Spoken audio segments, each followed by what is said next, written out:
This is Michael Mars, and we would like to thank you for joining us on the theTXANNchannel as we've been putting some miles on the new 2013 Ford C-Max SEL Hybrid.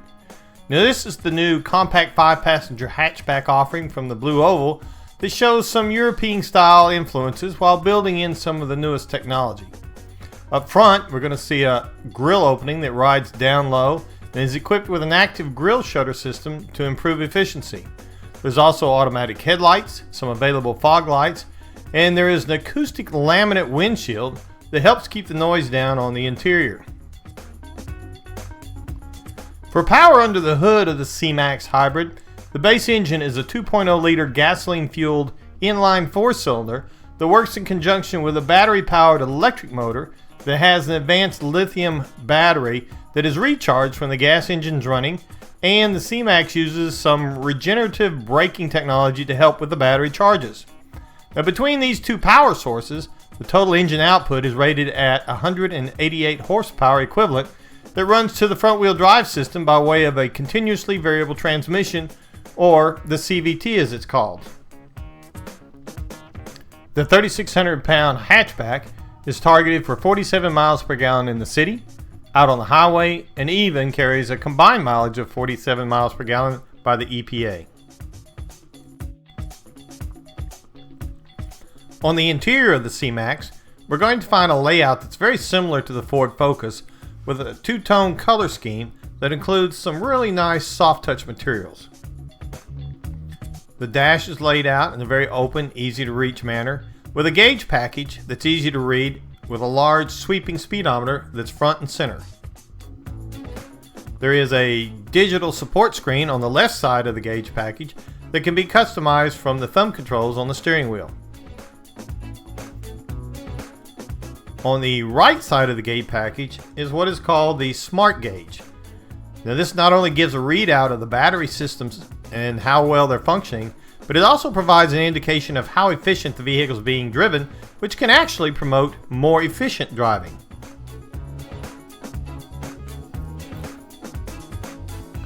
Along with the digital controls on the steering wheel, there are several large buttons that look like paddle shifters that are actually part of the convenience controls.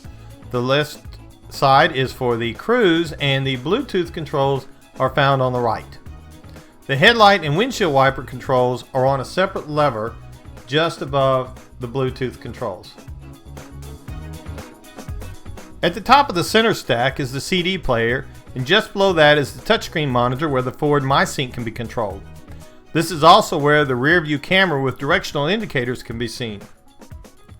The SEL review vehicle has the available Sony audio system that will completely fill the C-Max with some quality tunes. Moving on down the center stack, we can see the button controls for the audio, and from this vantage, it's easy to see the manual shift control button. In the bottom area of the center stack, we can see the dual climate controls, and down along near the bottom, we can also see the rear defroster and the hatchback release button. Behind the leather-wrapped shifter on the center console, we find one of the 12-volt power outlets, as well as the controls for the heated seats. There's also two cup holders in the center console, as well as an easy-to-reach parking brake lever.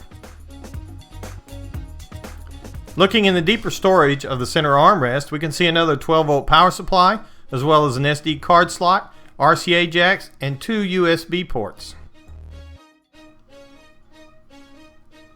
Looking on around the two-tone interior of the C-Max, we're going to see that there's a large glove box for storage in the dash, as well as several compartments in the door panel.